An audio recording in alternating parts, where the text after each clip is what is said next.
Bollywoodization of Indian culture. It's not Odia or Bengali or Tamil, it's complete that commodification, that one dominating culture is Bollywood. And unfortunately, many of our choreographers, they are looking Bollywood as the source of inspiration for their classical choreography. That's a problem. I don't know how you will respond to it.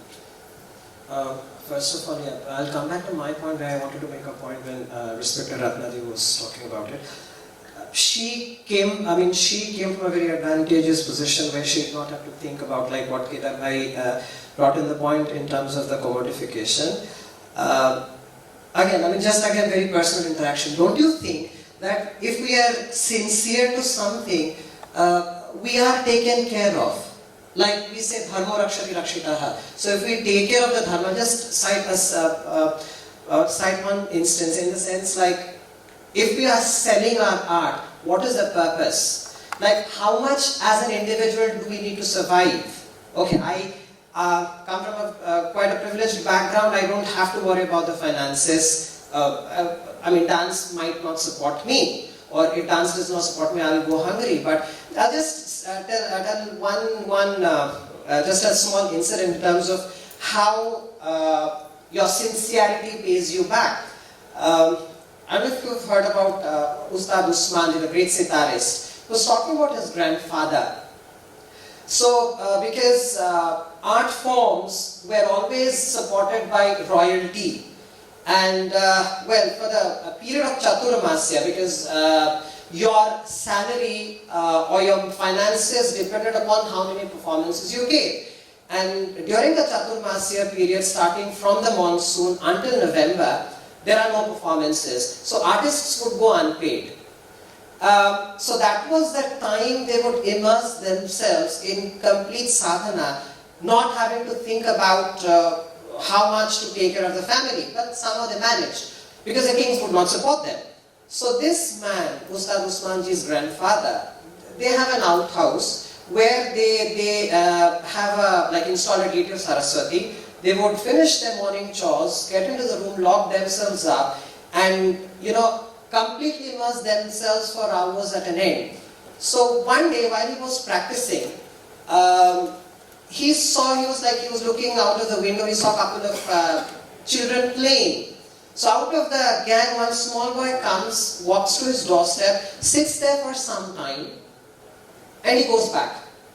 And then he is nowhere to be seen. So when Ustad Usmanji's grandfather finishes his riyaz, he folds his rug, he sees 100 rupee note beneath that rug. 100 rupees, those was quite a great deal of money. Second day, same thing happens. Third day, same thing happens. Fourth day, same thing happens. So he goes then they have this, in Islam, they have this tradition of visiting the nearest Sufi center, Pir Baba, who tell you about your future. They look into the water and tell you about your future, or tell you what's going on. So when Usmanji's grandfather went to this particular fakir and looked in the water, the fakir started narrating everything that had happened to him. He said, while you were practicing since the last 4 days, did you see a young boy who came, listened to you, just disappeared, you folded your rag and you found 100 rupee note beneath? Ustad Usmanji's grandfather was stunned. He said, yeah, absolutely, how do you know that? He said, that boy was not an ordinary boy. He was a Gandharva. Okay? So, since for the next 4 months you'll have no income, these 100 rupee note was sent from heaven just to take care of your daily needs for the next 4 months. From the next day onwards, he will not come back. So, I might sound too religious or too fanatic. It's a personal belief. What I feel is our commodification arises from our individual consumerism. How much do we need to survive? Why do we have to compromise with what we are doing as sadhana? What is the purpose of our art? Is it name? Is it fame? Or is it an individual journey? What are we giving to the next generation? And in theory, I agree with you, but I think what we're all talking about, and how this is what I'm talking about when times have changed, a lot of that, the integrity, also has to do with where you pick the art from. Now, when I started Odissi, I started learning from a Canadian family in Toronto, Gurus Chitralekha, Elora, and Devraj Patnaik. And from the day I entered Odissi class, it was very, very clear that, this is a parampara system. You surrender to your guru, you don't question, which, we'll come back to later. But I never questioned what I was learning. I had the faith that I was going on a steady progression. And later on in my dance career, and this is, I remember, not an argument, but a discussion I had with Sudhata. I was in Odisha for 1 year. And I didn't want to go back. I said, Appa, I want to stay in India. And she said, no, you have to go back. I said, Appa, if I go back, then I won't be able to spend time on my dance, and I'll be so upset and sad. And she says, if you don't work, you'll be more sad. And the first month I went to New York, I didn't have a job, I managed a program, paid my first month rent. Second month, my workshop canceled, and I have no rent for the next month. That was reality staring back in my face. I won't go back to my dad and ask him for money, even though I do have come from a fairly privileged background. And so the thing is, from the beginning, I sort of always knew that I couldn't and shouldn't depend on dance to earn my bread and butter, particularly living in New York. And why? Because I knew that in order to pay my rent, there would have to be sacrifices or compromises that I wasn't ready to make, and I didn't want to, and because I had such strong integrity and deeply rooted from the people whom I learned from, I knew that dance, I could never sacrifice that. I could never teach a senior item to a beginner. I wouldn't, no one was entitled to learn what they could, so I did have to manage both. I did have to work full-time, and I did have to find a way to maintain my practice and support myself. Now that I'm, in a better position, I'm able to focus dance full-time, I have this issue with students, and students somehow feel that, after 1 or 2 summers or 1 month of learning Odissi, that it's an entitlement to go back to their home countries and teach classes, and so they come back with this idea, not all of them, but it's a problem that I've been seeing, with this sort of expectation that dance should be able to earn my money. And all the standards, and all of a sudden, well, the system is too strict. Why can't I learn Yahimandava? Why can't I? I've only learned for 2 years, but why shouldn't I learn it? I don't need to be married to learn this. I understand it. Why? And so this parampara system, this sort of idea that you have to earn, in terms of your time and the effort and your experience, you have to show me what you're capable of. You have to sustain. It's not something that you pay me the money and automatically you get rid of. It's not a candy store, But unfortunately, I will say no, but who's to say that the other person will say yes, And I've had situations where I might go and I might not teach a senior item, but a senior teacher will go and teach the item, So, at the end of the day, we might try to be upholding a particular thing, but who's to say that, that the next person won't do it? And particularly Kaustavi, to address your issue, and Ratna Didi, hats off to you, because, to be able to stand your ground, particularly in academia, is quite different. But hats off that you can do that, because there's so much pressure when you go abroad to fit a particular funding structure. And a funding structure that's often informed by a Western understanding of dance or Western understanding of culture. So I find particular students in academia, they're always trying to, weave their content to fit a particular whole, whereas what I think is needed is more policy people. I think, you have to go directly to the decision makers and say, look, you can't dictate the culture and context of a particular form. This is something that Minaka Chakra did in Canada. From the get-go, she was at the funding meeting, she was at the board meetings, and she was saying, this is what I do. It's a traditional art form from this part of India. Why are you giving millions of dollars to ballet and modern dance? And why can't I get that $1 million to do a production on Gita Govind? And she stood her ground, and she gets her funding. So I think it's something that's really we have to go, I think, further up the chain and to the decision makers to make that. I'm sorry.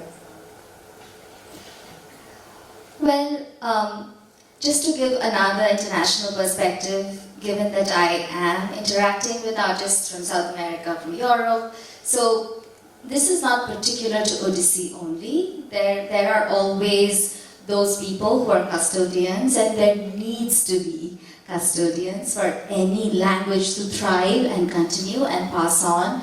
But then the department that I'm nurturing professional dancers, and in a global format where they are working with multiple forms and need to be versatile in their format.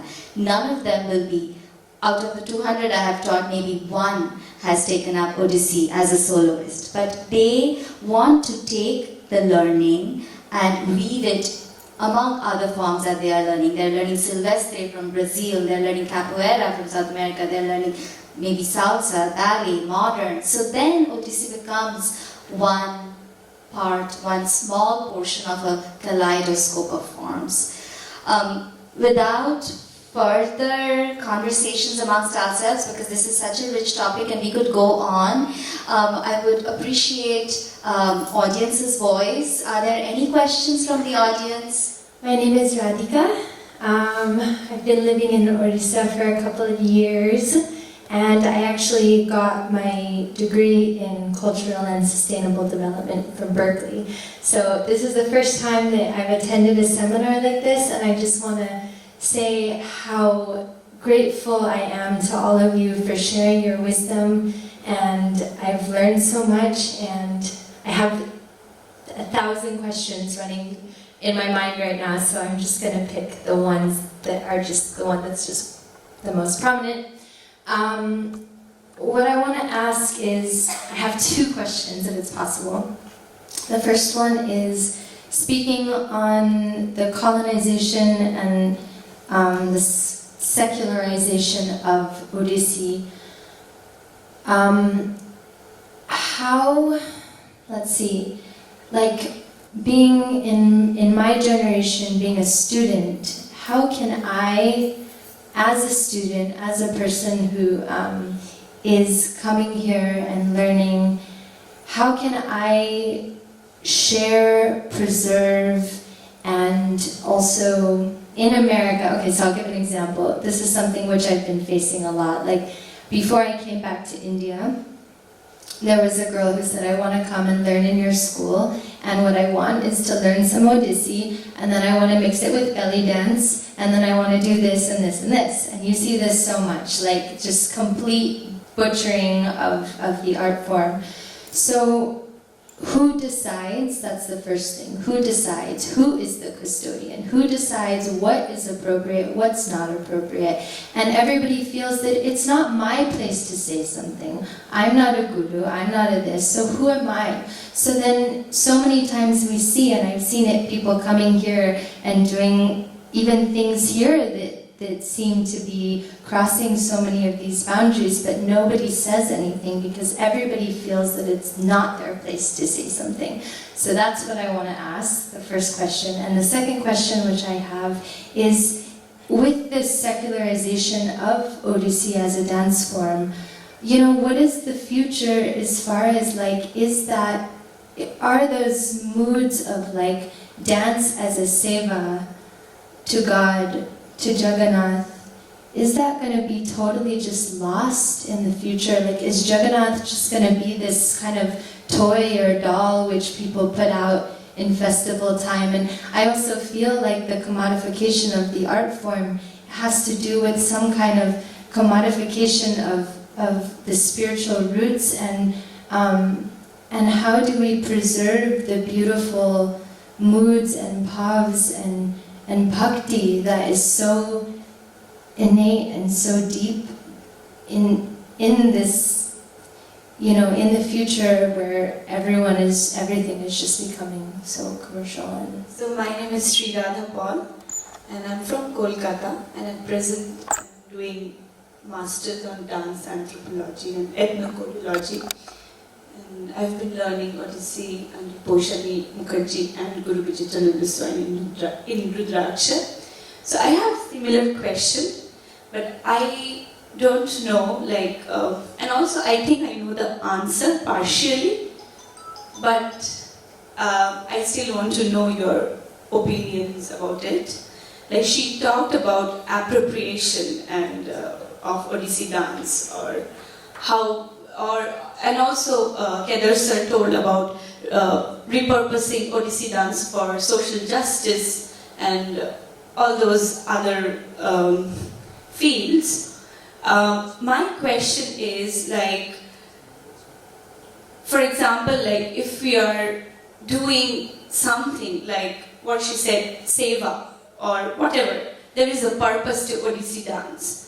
But do we really need to preserve it? Like, does old rich tradition needs to preserve it, or it just, I mean, UNESCO and all these people are safeguarding, and the listing, so-called listing, okay, this is intangible cultural heritage and this is it. First of all, who are deciding? And secondly, what are the parameters? And thirdly, like, does this kind of old spiritual, such rooted culture needs to, needs such safeguarding process or preservation measures, or it can just go on as it has passed on, like Veda, yoga, it's so old, but still we are doing it. So what do you think about it? Do we need to prevent it? Greetings to all the panelists. I am Devanshi Panda and I am learning in Mishra Noida under the tutelage of Srimati Guru Jyoti Srivastava. My question to all the panelists is that, as all of you mentioned, keeping the traditions intact is very crucial and important. But as students these days, with the boards coming up, in the 10th and 12th now also, we have a lot of stress academically. And I don't personally think it is possible to completely devote ourselves in the Guru's house to learn about Odia food or Odia tradition. Because the stress is so high, and in this stage it's not possible to completely leave our education. And even though if you're really passionate about Odissi, completing a basic education till 12th standard is really crucial. So how do you think we can balance that, and what are the appropriate time? Like we these days are only 3 to 4 classes a week is the maximum. So is it really essential to practice every day, or is it a more spiritual thing? I would like to ask that to all of you. But I want to share something from my experience with Odissi and Odia culture. Now I've been staying in Odisha for the last 3 years. I come from Maharashtra, and I learned Odissi from Guru Hon'ble. He was a disciple of Guru Kilubabu, and he never saw any other form because he learned and he went back to Amravati, and that's where he spread Odissi. I have been listening to all the Odia songs, Mali Mano, Shamuko Devi. I didn't know the right pronunciation, but that was like, the world to us. Jagannath, we never saw the idols, outside our dance class. But I wanted to connect, with the culture, because that was just an illusion for us, like, in the dance class, like the Odia. But he sustained it. He was a South Indian he was a Telugu person, but he somehow created that Odianess in, I don't know what is Odianess, but generally that atmosphere. And to experience that, I came here, and I feel that I cannot hear a Marathi bhajan or anything in Odissi dance. For my sensibilities, even though I've been listening to it for a long time, that I've experienced in a couple of years, but it doesn't connect me. So I think what you said, sir, is somewhere maybe people cannot understand, but there is some kind of connection with Odia dance, Odia culture. Culture is a vast thing, but just the sensibilities we experience. So I just agree to you. My name is Videography. Actually, I'm also staying abroad, and I have some this type of problems. Whatever I'm telling, you all are discussing. Like we are in a same family, we all respect our Odia culture. Suppose we are from same father, like 4 or 5 sons or daughters, we all pay respect to our father. Like that, wherever and in which place we are living, but we should also respect to our culture. We should always be in some limitation. We should not cross the limitation. And about the religion thing, the same problem is there, because foreigners, they don't understand about our religion, but they can understand the Odian as the feeling of our God. If we can share, or if we can convince our God, our dance to them, if they can understand the intactness, the seva, the bhakti about our God, and they appreciate that, they just love it. It's not that they just go away and do some other immersion dances. Some of them are doing like that, but some of them are very pure, and they love our dance and our culture, our dance style so much. They are totally dedicated to our culture. It's huge. It's just we cannot. It's infinite. We cannot expect the limitation, but we should obey the culture of our Shastra, whatever written in our books, in our Odissi dance. And who is deciding? We should always respect our forms, different forms, within the limitations, not without the limitations. Always crossing the border is not good. That is what I want to share. I want to take the first question of Radhika, the one on appropriation. I face it a lot as well.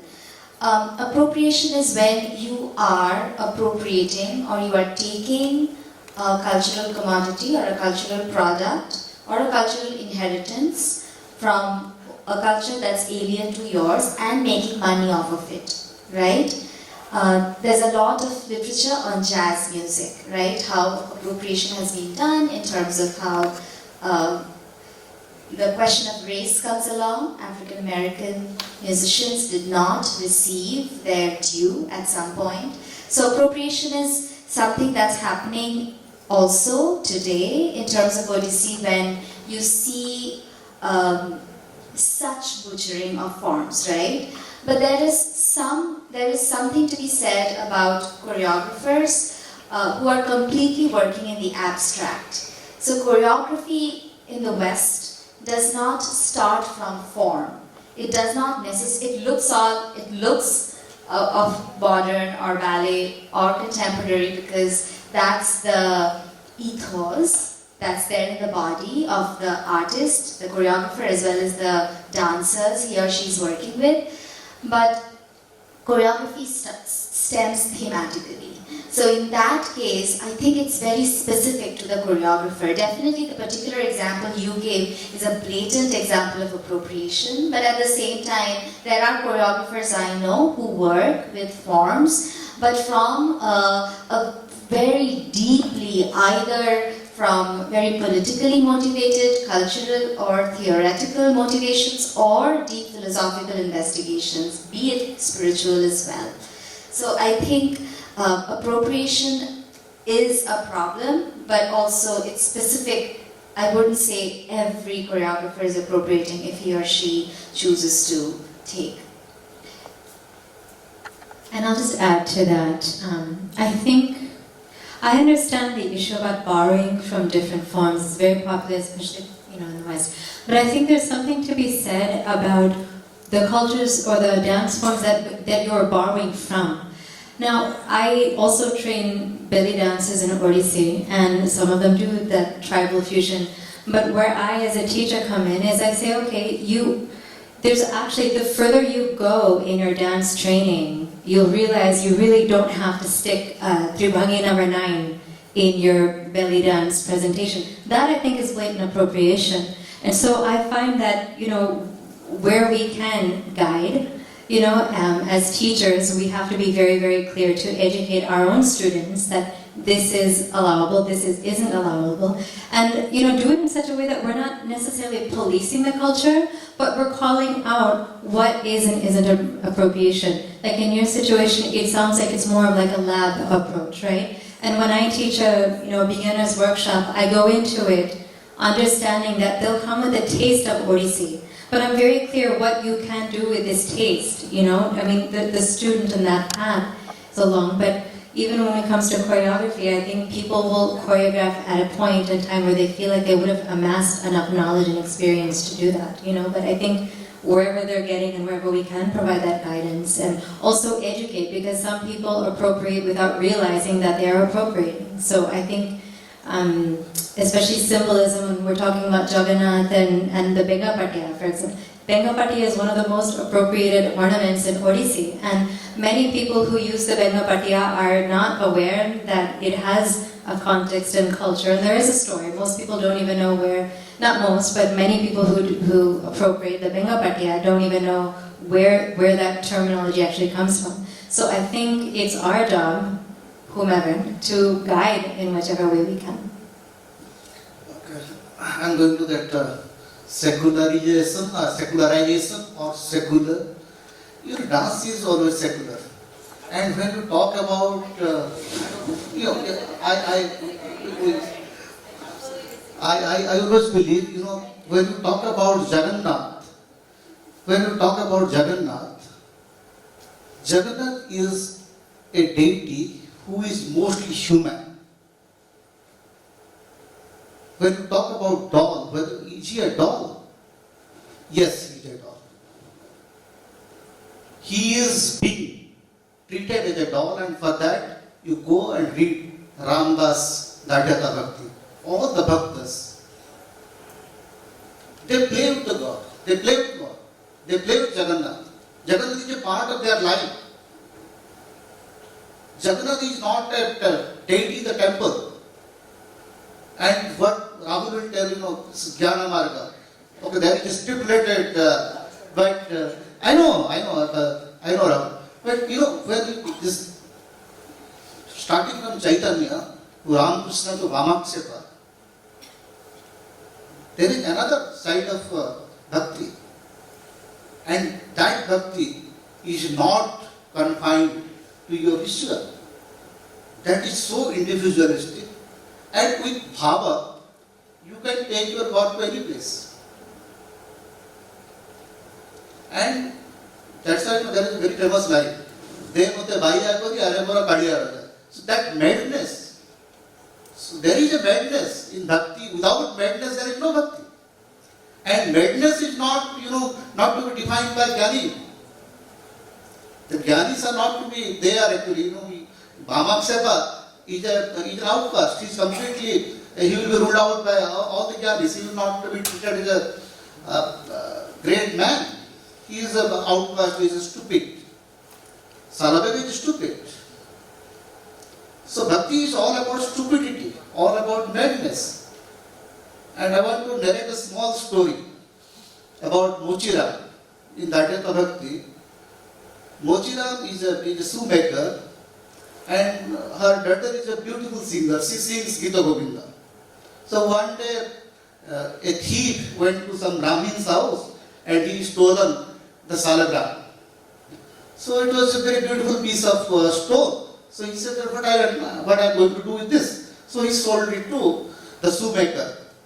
So on the head of Vishnu, the salagram Vishnu, the shoemaker is making his shoes, and the girl is singing Gita Govinda. So a Brahmin was coming by and he says, yes, what are you doing? You are making shoes on the head of Lord Vishnu. He said, I don't know who is your Vishnu. It's a polished piece of stone, and if you want to take it away, you pay me and you take it away. So Vishnu was taken to the house of the Brahmin. And at that night, Vishnu came to the dream of the Brahmin and said, I don't want to stay in your house. I don't need your ritual. I want to go back to the Mochi's house to listen Gita Govinda. So that's, when I talk about Odiyaness or secularism, for me that's the secular nature. And I believe that Odia cultural ethos is completely secular in that point. And it's a human culture, it's a human ritual actually. So in a very strict caste system, we do not have that rigidity even.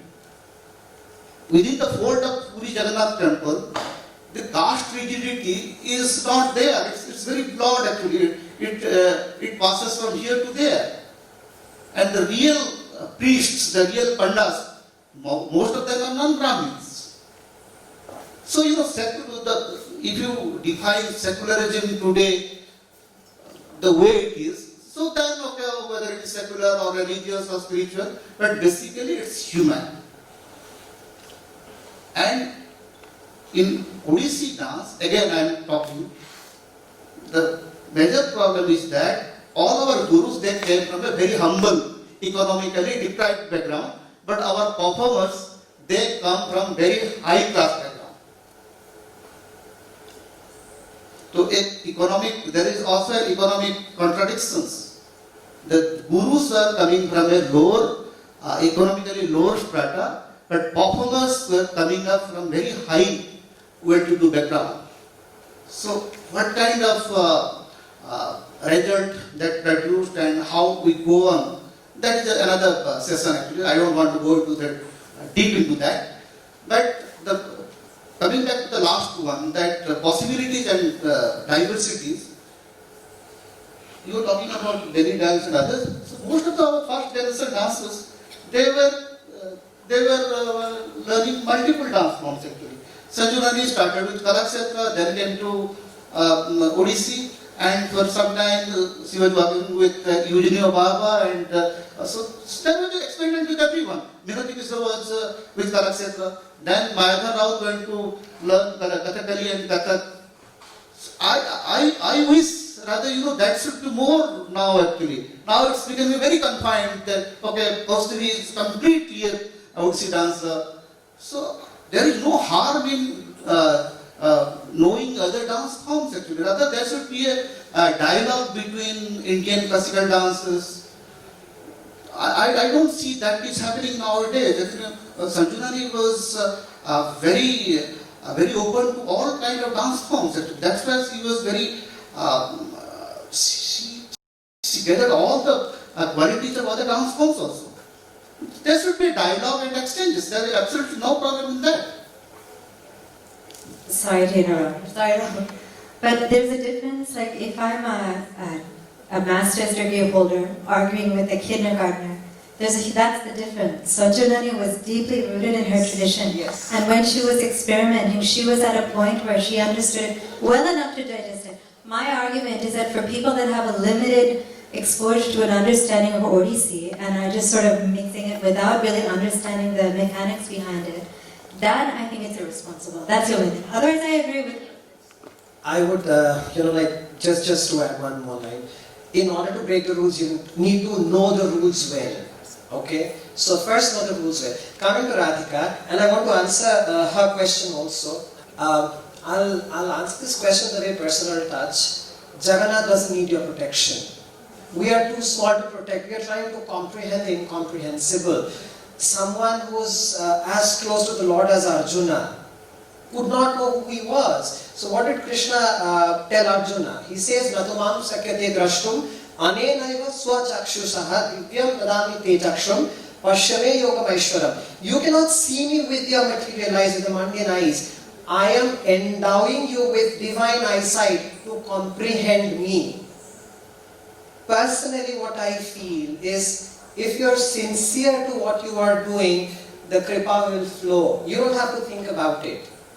Okay? We are trying to comprehend the incomprehensible, what Kedar just said. Jagannath is certainly not a deity. Jagannath doesn't need protection. Who am I to even go and preach about Jagannath culture? I'm just like a what they say, tu bachayega. He needs your protection, seriously. Who's Jagannath? He doesn't need our protection. We can't even protect ourselves. Tomorrow somebody comes and slaps me on the road. I'm not, strong enough to protect myself. I'll protect the Lord of the universe. So what I personally feel, if you're sincere enough, the kripa will flow. I'm not talking about that. That's why I said I'm being very personal with that. Okay, at a very individual level. Collectively, we need to form a board. I mean, this is because of this whole context. Now, see what you see in Bharatanatyam, modern Bharatanatyam dancers don't even know what a Javali is. An entire margam is stripped of the repertoire. So that is what has happened. So thing is that most of us who are getting all these experimentations do not know the rules. So our whatever stripping it of the gods and thing context comes from a very superficial knowledge. I just got back from Malaysia where they were preparing. We were working on a production and they were just preparing for a performance at the Sadler Wells Darbar Festival. So this choreographer says, I want to strip the dance form of all the gods and goddesses. They landed up doing the Ramayana. So Ramayana does not have gods and goddesses, is it? I'll just quickly answer a question.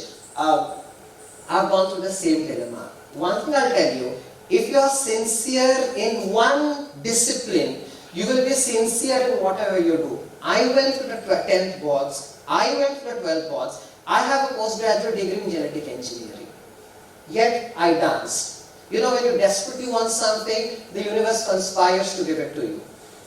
I did not take up genetic engineering as a career. I qualified for my medical examination. But then something else was necessary. So as soon as I finished my master's, dance was literally waiting to pounce upon me and grab me in. It immersed me completely. There was no scope.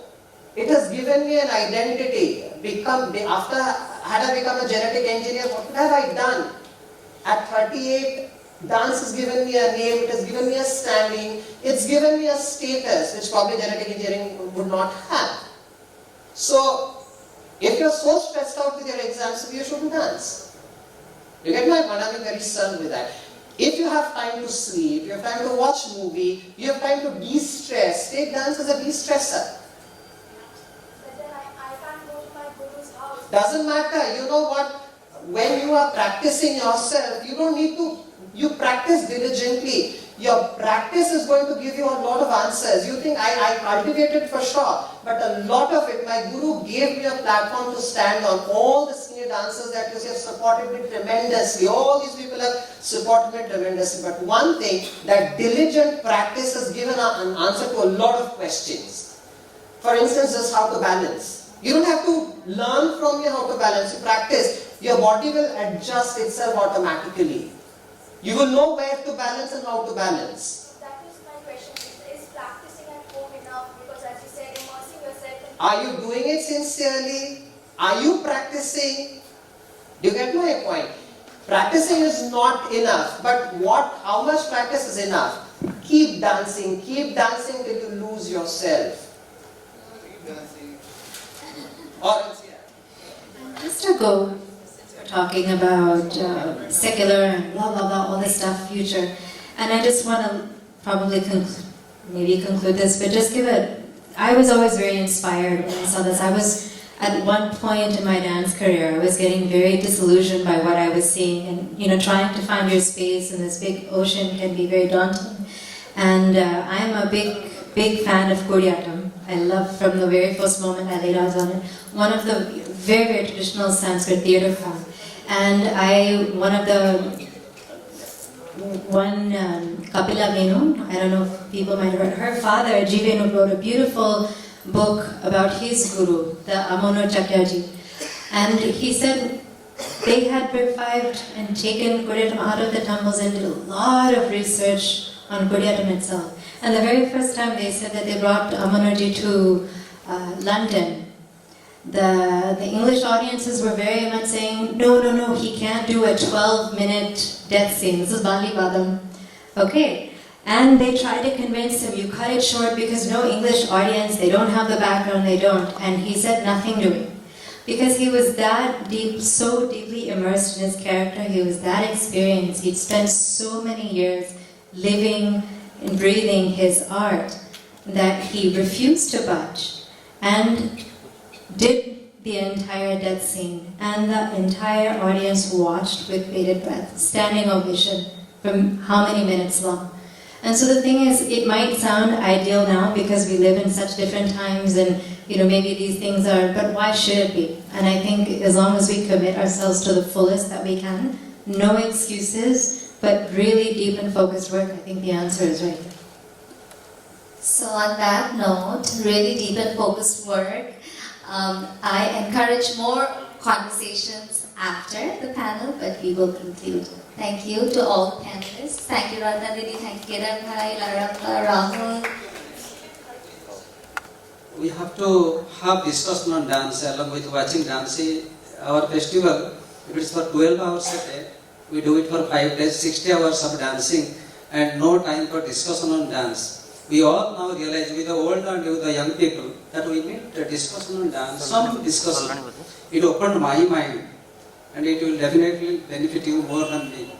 So the two books which Kedar had given me, one Rethinking Odissi, all along I was missing a person whom I misunderstood, Dr. Dinnath Patil, who wrote Rethinking Odissi, and Kedar, he gave it as a gift to Kedar Bhai.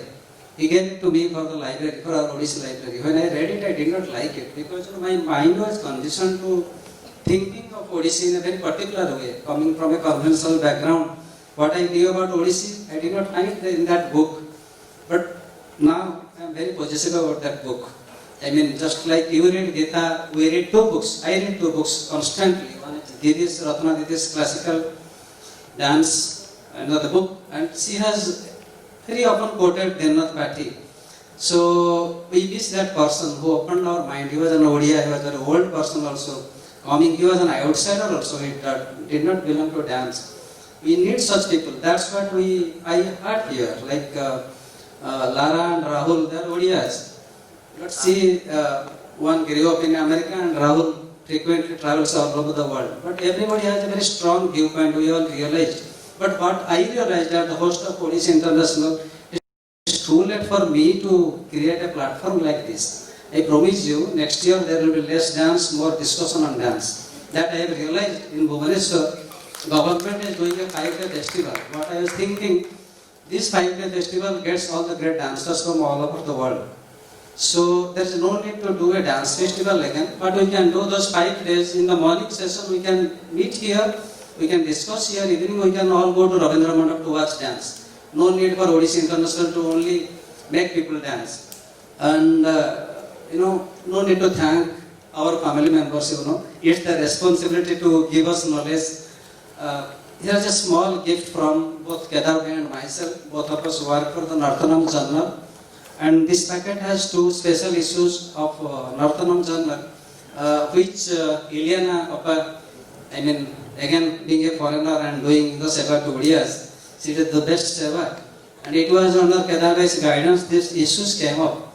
I got it all the way from Hyderabad, our very small but very precious gift to the people who are enriching Odissi scholarship. So I request Kedar Bhai to present it to our esteemed.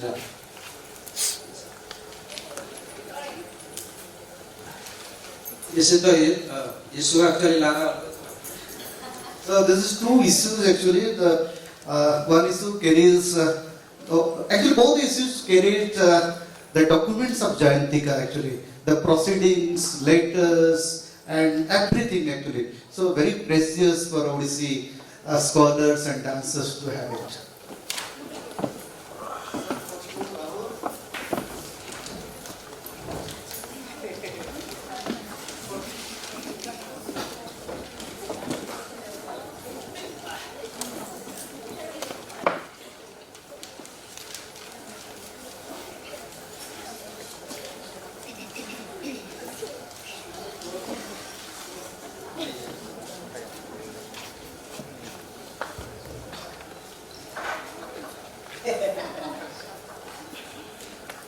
Can I just offer a thank you to Shyamhari for organizing this? It's long overdue, and thank you for putting this together.